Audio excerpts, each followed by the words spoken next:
SIR ৪ বিধানসভার ইয়ারও বদলি ম্যাপিংয়ে মিল মাত্র ৩৫% কমিশন স্বীকৃত রাজনৈতিক দল নিয়ে আসানসোলে পশ্চিম বর্ধমানের জেলাশাসকের সর্বদলীয় বৈঠক।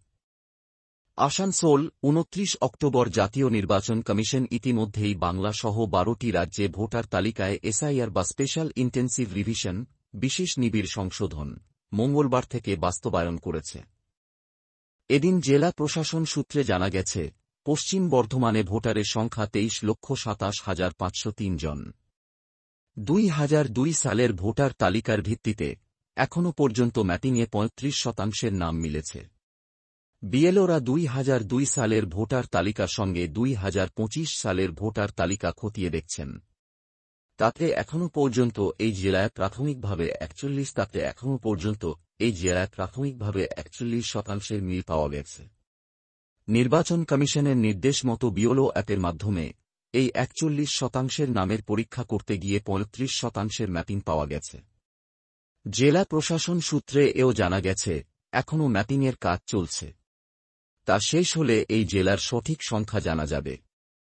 এদিকে বুধবার দুপুরে আসানসোলের কল্যাণপুরে নবনির্মিত জেলাশাসক কার্যালয়ের কনফারেন্স হলে পশ্চিম বর্ধমানের জেলাশাসক এস পন্নাবরমের উপস্থিতিতে নির্বাচন কমিশন স্বীকৃত রাজনৈতিক দলের প্রতিনিধিদের নিয়ে সর্বদলীয় বৈঠক হয়।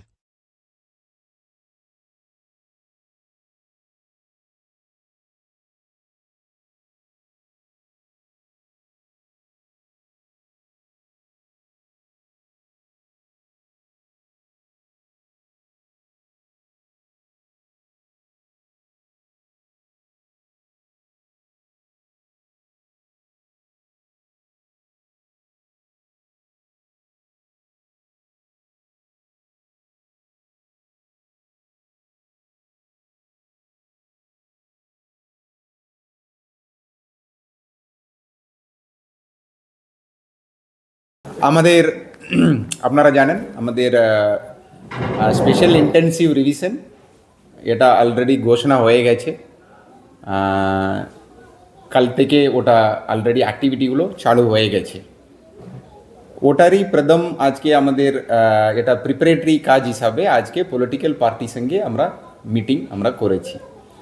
যেখানে আমাদের মূলত মানে এসআইআরের যেটা স্পেশাল ইন্টেন্সিভ রিভিশনের যে কাজগুলো হবে ওটা ওনাদেরকে বলা হলো। তারপরে ওনাদের যে ভূমিকাগুলো ওটাও বলা হলো। আর ওনারা যে বিএলএ অ্যাপয়েন্ট করতে হবে প্রতিটা বুথে ওটাও আবেদন করা হলো, যেহেতু টাইমটা অনেক কম আছে। আর আমরাও বিএলএদেরকে ট্রেনিং দিতে হবে, একটু টাইম লাগবে আমাদের। ওটা ওনাদেরকে বলা হলো তাড়াতাড়ি বিএলএ অ্যাপয়েন্টমেন্টগুলো করে দিতে। আর মূলত পুরো প্রসেসটা ওনাদেরকে বুঝিয়ে বলা হলো। অনেকটা প্রশ্ন ছিল ওনাদের, ওটা বুঝিয়ে বলা হলো। আর এরপরে আমাদের এই অ্যাক্টিভিটিগুলো একটু আমি বলে দেবো, যেটা আমাদের এই ক্যালেন্ডার যেটা এসছে এখন ৩ তারিখ অবধি, ২৮ তারিখ থেকে ৩। দেখুন এই নির্দেশটা মতলব ওটা আগে থেকে মতলব এটা আমাদের দেওয়ার দেওয়ার এটা আমরা কিছু পলিটিক্যাল মানে কিছু পার্টি থেকে আমরা একটা সাজেশন পেয়েছি, কিছু গ্রিভেন্স পেয়েছি, আমরা সিও অফিসকে জানাবো। পশ্চিম বর্ধমান জেলায় একাধিক ভারী শিল্প রয়েছে, রেল, সিএলডাব্লিউ মতো কারখানা, যেখানে বিভিন্ন রাজ্যের মানুষ কাজ করতে আসে। তাদের ক্ষেত্রে তো ২০০২-এর তালিকায় নাম তোলা সম্ভব হবে না, ২০০২-এর পর যারা এসছে সেই ক্ষেত্রে কিছুটা সমস্যা পড়বে। যেটা ম্যাপিংয়ের যেটা হয়নি, ম্যাপিং নিজেই করতে পারে, নিজের বাবার করতে পারে, নিজের গ্র্যান্ডফাদারই করতে পারে, এইটুকু মানে এই অপশনগুলো দেওয়া আছে। আর ফ্যামিলি মেম্বার ব্লাড রিলেশন কারোরও ম্যাপিং করা যেতে পারে। শুধু এখানে করতে হবে বলে নেই, বাইরে স্টেটে থাকলেও করতে পারে, বাইরে ডিস্ট্রিক্টে থাকলেও করতে পারে। সো আমরা এটাই দেখবো, মতলব ও এখানে মানে এসে ধরুন 2002-এ অন্য জায়গায় ছিল, এখন এখানে এসে ভোটার হয়েছে, মানে এনুমারেশন ফর্ম যাকে দেবো ভোটারকে দেবো যারা ভোটার আছে। সো এখনকার ভোটার হয়েছে, 2002-এ অন্য জায়গায় ভোটার ছিল, তাহলে ওদেরকে জিজ্ঞাসা করে নিয়ে আমরা প্রথমে চেষ্টা করবো ম্যাপিং করে নিতে। মতলব 2002-এ কোথায় ছিলেন এটা করে ওটা আমরা চেষ্টা করব ওদেরকে ম্যাপিং করতে করে হেল্প করতে।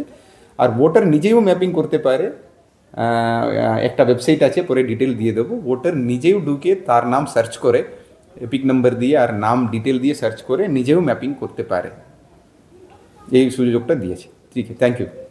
পর্যন্ত যেটা বলেছে বুথের কর্মীরা গিয়ে বিএলওরা গিয়ে 35% পর্যন্ত মিলিয়েছে।